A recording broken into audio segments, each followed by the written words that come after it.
সত্যই হচ্ছে আল্লাযীনা ইউমিনুনা বিল গায়ব, যারা গায়বের উপর ঈমান আনবে।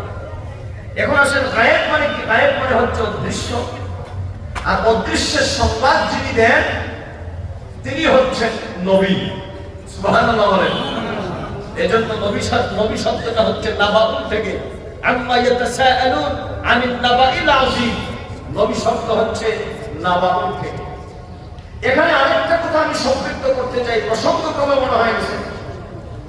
নবী আলাইহিস সালাম, নবী শব্দের অর্থই হচ্ছে অদৃশ্যের সংবাদদাতা, মানে গায়েবের সংবাদদাতা। কিন্তু আমরা যদি আমাদের নবী নূর নবী, হায়াতুন নবী, জিন্দা নবীকে গায়েবের সংবাদদাতা বলি, আমার দেশের এক শ্রেণীর বড় শায়েখদের চেহারা বেজা। আমি কিন্তু দলাদলি করে বলছি না। আপনি কওমি মাদ্রাসার আলেম হন, আলিয়া মাদ্রাসার আলেম হন, জামাত ইসলামী হন, মিলাদ পড়েন আর না পড়েন, আপনি আল্লাহ হাবিবের ইলমে গায়েব মানেন আর না মানেন, আমাদের কথাগুলো শুনেন, একটু সাদা মন নিয়ে শুনেন। ইলমে গায়েবের মূল কনসেপশনটা কি, শেখা, জানা, বুঝার দরকার আছে না নাই? যেহেতু প্রসঙ্গ এসে শোনেন। গায়েবের একমাত্র মালিক হচ্ছেন আল্লাহ পাক। প্রথম কথা, আহলুস সুন্নাত ওয়াল জামাতের আকীদা বিশ্বাসীদের আকীদা কত পরিষ্কার দেখেন। এখানে শিরক আর বেদাতের কোনো সম্পৃক্ততা নাই। আমাদের প্রথম বিশ্বাস হচ্ছে গায়েবের মালিক হচ্ছেন আল্লাহ পাক। এই অর্থে হযরত সম্মানিত উলামায়ে কেরামগণ আছেন, এই অর্থে আমরা আল্লাহকে বলি তিনি হচ্ছেন আলিমুল গায়ব।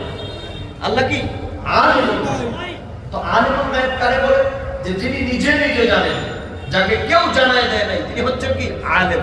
মানে আল্লাহ নিজে নিজে জানেন। সুম্মা মা'আল্লাহ, আল্লাহকে যদি কেউ জানায় দেওয়া লাগে তাহলে তো বোঝা গেল সুম্মা মা'আল্লাহ, আল্লাহর পরে আর কেউ আছে। এই কথা বললে কি ঈমান থাকবে ভাই? যুবক কথা বলে ঈমান থাকবে? এই জন্য আল্লাহ হচ্ছেন কি? আলিমুল গায়ব। এবার আসেন আমরা যে নবীকে বলি নবী হচ্ছেন গায়েবের সংবাদদাতা, নবীকে তো আমরা আলিমুল গায়ব বলি না। নবীকে কি বলি? নবী হচ্ছেন মুখবিরুল গায়ব। নবী কি? মুখবিরুল গায়ব। নবী হচ্ছেন গায়েবের সংবাদদাতা। এবার আসেন, এই কথাটা আমার দেশের এক শ্রেণীর মাওলানা সাহেবদের মাথায় বুঝে আসে না। গায়েবের কথা বললেই ওনার শরীরে চুলকানি শুরু হয়, আর পাইকারি দমে আমাদেরকে শিরক আর বেদাতের ফতোয়া লাগিয়ে দেন। আরে বাবা, একটু কথা বুঝে, ঠান্ডা মাথায় বুঝে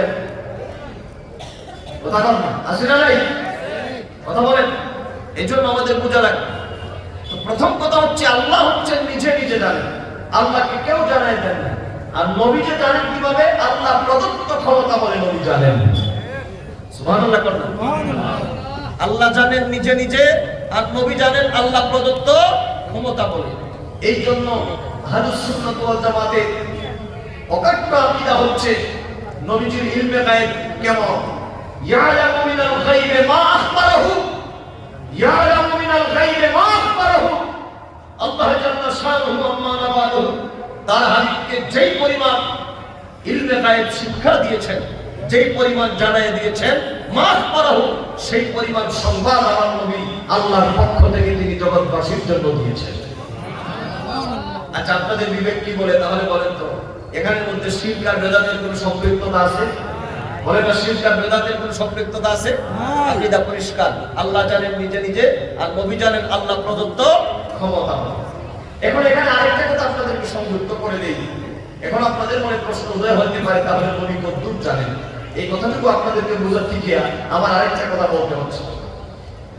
এজন্য সহিহ মুসলিম শরীফের বর্ণনা, আল্লাহর হাবিব নূর নবী, হায়াতুন নবী, জিন্দা নবী, তিনি বলেন, ওগো আমার সাহাবায়ে কেরাম, তোমরা শুনে রাখো, আমি যখন মেরাজের রাতে আল্লাহ পাক যখন আমাকে দিদার দিয়েছেন, এই মেরাজ থেকে আমি যখন আসার পথে আল্লাহ পাক আমাকে বলেছেন, ওগো হাবিব, এই পৃথিবীর মধ্যে আদম সফিউল্লাহ থেকে নিয়ে ঈসা রূহুল্লাহ পর্যন্ত কোন নবী রাসূলের ভাগ্যে আমি আল্লাহ পাক মেরাজ দেই নাই। কিন্তু আপনি নবী তো আমার বন্ধু, আপনি তো আমার হাবিবুল্লাহ।